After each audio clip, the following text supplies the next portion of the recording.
Good morning, guys. Tony Maritato here, licensed physical therapist. In today's video, I want to talk about working on improving your ability to go downstairs. Now, there's a couple things that I think people get wrong or lose sight of when they're practicing going downstairs, step over step in the forward direction.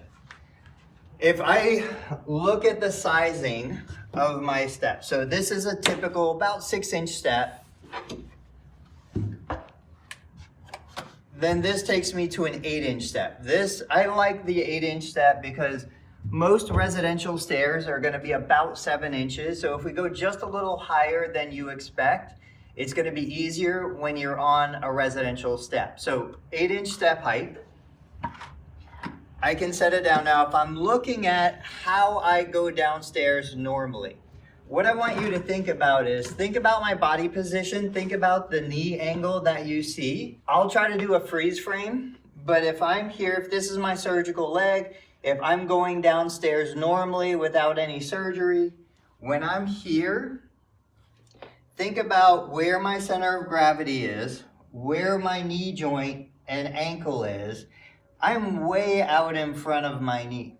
So in order for me to practice this motion right here, there's a couple ways for me to do it. One is I can set a step up at a wall.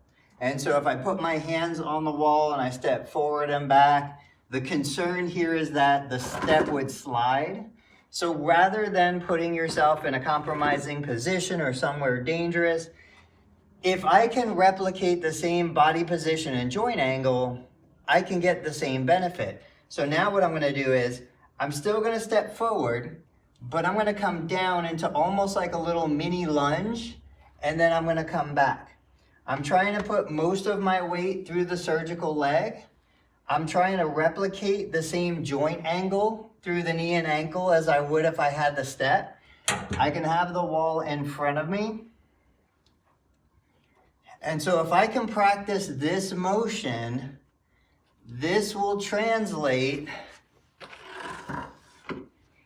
into a better ability to walk downstairs with assistance, without assistance, anywhere I need to go.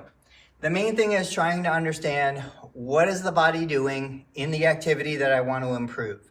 If I can replicate that same physical demand on the body, and I can practice it in a safe, controlled environment that allows me to grade the exposure to the effort, I'm always going to improve that activity.